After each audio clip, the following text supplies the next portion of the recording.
Welcome to Kick Up the Sass. No fluff, no faffing, just some real talk coaching. I'm Alice, your coach, and each week I unpack what's happening in my client check-in forms, including mindset struggles, nutrition and workout tweaks, blockers, wins, so you walk away stronger, sexier, and more badass than you were when you started.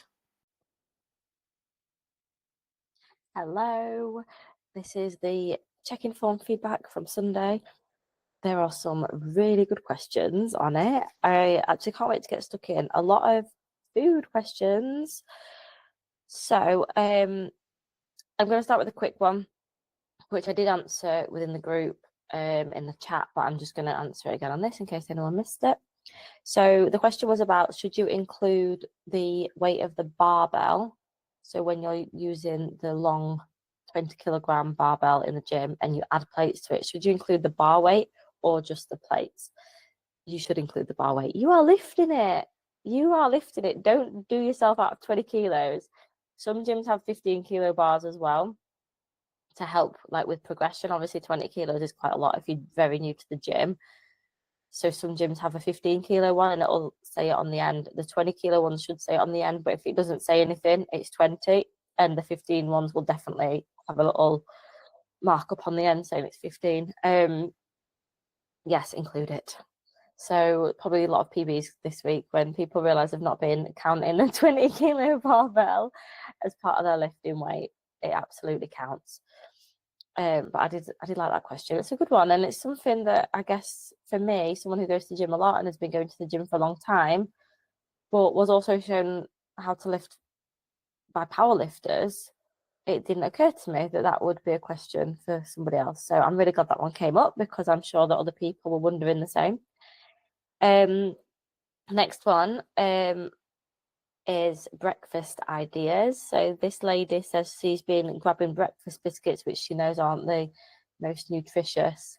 So no, they're not the most nutritious, but the more concerning factor for me is that it's not going to fill you up very long because there's probably 3 grams of protein in it. So for breakfast, and I actually find breakfast is the most important meal of the day to get your protein in early. My main breakfasts are porridge with fruit and a protein shake. You can mix your protein powder into your porridge if you like that. You do have to add a lot more liquid to the porridge, so be wary of that because the protein powder will absorb all the liquid. Experiment a bit. It's not for everyone. Like it obviously changes the texture a little bit and stuff, so that's up to you. I used to force myself to have it because influencers had it. Now I just have a shake on the side. It's the same. I just prefer to have it like that. If you don't have as many kind of calories, like if you prefer to have your calories later in the day, then you might want a lower calorie breakfast option. So you could have Greek yogurt, again, add some protein powder to really get you up to like the 30, 40 gram mark. Like that is going to set you up so well. You'll be full. I'm not joking. You'll be full to lunch. If you have your breakfast properly, you're going to be full to lunchtime. You won't be snacking at 10, 11 o'clock. So Greek yogurt with extra protein powder and then some fruit with that as well. You can have cereal with protein powder and some fruit. I always just try and get like one portion of fruit in, so you're not backloading all your fruit and veg to the end of the day and thinking, oh my god, I've not had anything green and it's 4 p.m. and then you've got to have like 5 portions for tea. So try and just have a little bit of everything in every meal, and then it's just, well, it's better, isn't it, and more balanced, but it is just going to make it easier than you panicking at 7 p.m. like, I'm going to get scurvy.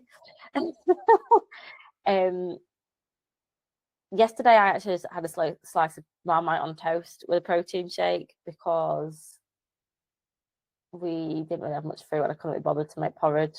So that was my breakfast. I enjoyed it. To be honest, like the breakfast biscuits, if you're tracking and they're fitting into your calories and you enjoy them, that's the main thing. If you enjoy them, like you can still have them, just have a protein shake alongside it. Obviously they are quite convenient, but there are a lot more nicer breakfasts which are probably a similar amount of calories. So for example, when I have Greek yogurt with protein powder and berries, it's it's like 250, 300 calories, and it's giving me like 40 or something grams of protein. Like it's just insane. Right, really packs a punch. So it might be a case where you're kind of wasting calories on breakfast biscuits and just going for them for the convenience factor. So yeah, there's a few ideas. If you're at home, maybe some eggs to switch it up, or eggs on a weekend, poached eggs on toast, or a little omelette. Even like pancakes you could track. You can have whatever you want for breakfast. Just make sure that you're having some form of protein with it. So whether that's eggs or protein shake or Greek yogurt or a combination of them all. It's obviously a bit weird to have meat for breakfast.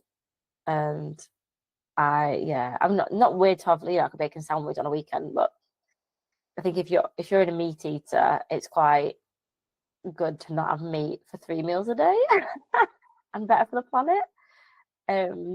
So yeah, they're my main breakfast ideas. I hope that one helps. We'll stay on the food theme. The next one is evening snacking. Oh my God, I relate so hard to this question because this is me. I think a lot of people are going to relate to this question. So specifically because this girl's put, I have a sweet tooth. Same. So I think there's like a bit of a misconception of like, you can't eat after your tea, or, you should cut out snacking, cut out evening snacking. It's a lie. It's fine. I've just realised I'm not using my proper webcam. It's my laptop webcam. I hope it's going to be clear. Anyway, I always have an evening snack, and it's usually chocolate. I do really try and make sure I'm having protein on an evening, but I am doing a lot of exercise at the moment because I'm doing rugby 2 to 3 times a week, plus the gym 3 times a week. My body's crying out for food. So it's not great to just have like a bit of chocolate instead of, a bowl of yogurt. But if it's fitting your calories, and you could even, if you know you're going to want evening snacks, pre-plan it. This is what I would do, and this is what I do when I am tracking, and this is definitely what I do when I'm in a calorie deficit. I know I'm going to want something sweet. So whether it's a protein pudding from Aldi, or, protein yogurt, something sweet but also high protein, or whether it is just like a small bar of chocolate. I like the Aldi individually wrapped chocolates. I think they're like 160 calories. And once I've just had it and it's gone, I've had it. Whereas if you're breaking off from a big bar of chocolate, I think it's harder to stop. Whereas when it's individually wrapped, I don't know, some psychology in there. So I would pre-track your snacks, because if you don't, you're just gonna want them anyway, have them anyway, and feel bad about it. So just plan it into your day and plan it into your calories. Popcorn is a really good evening snack. And what you can do, which I've probably mentioned to a few of you before, is something called a popcorn salad. And I got this idea. I will give her the patent rights. I don't know where she heard it from. My sister's flatmate told me about popcorn salad. You basically just use popcorn as your base, and then add other bits. Add maybe some grapes, some blueberries, some chocolate, some sweets, but because it's all mixed into popcorn, you feel like you're getting loads. This is a really good thing to do on a weekend. If you're watching a film or something, you feel like you're getting a massive amount of volume, but the calories are still quite low because popcorn's relatively low in calories. So yeah, just accept that you want some chocolate before bed. It's fine. Just track it. And also accept that if you have that, you might have to forego something else. Like you might have to have a smaller portion of carbs with your tea, but I would take a smaller portion of carbs to have chocolate. So yeah, hopefully that helps. Next question. It's not really, well, it wasn't a specific question. It was more of a struggle, and that is something that most of us will be able to relate to. Period week. This girl, oh my gosh, she's honestly a trooper. She's been putting a right shift in, but she's finding this in this cycle, not all the time, but specifically this time, this month, her period week really challenging. And she did do something I was super proud of doing. She listened to her body. she did forego a workout. So she did 2 workouts instead of 3, which I know that she really missed and felt disappointed about. But sometimes you just have to do that. So a couple of tips for kind of navigating around your period. When I know my period's due, and obviously if you do have a really irregular cycle, it's not as easy, but if you know that you're coming out of ovulation, you're starting to go into your luteal phase, make sure you don't miss workouts. And if you could get a 4th one in that week, then you can have more downtime when you start bleeding. It's really important to listen to your body when your period starts, because if you don't and you try and do too much, you're going to make it harder for the rest of your cycle, because your body's going to be like playing catch up. Now, I get really tired in my luteal phase.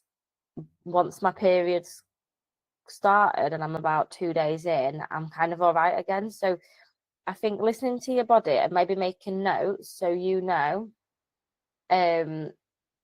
My cleaner's in the background. Let me just move my screen. She's not going to appreciate that.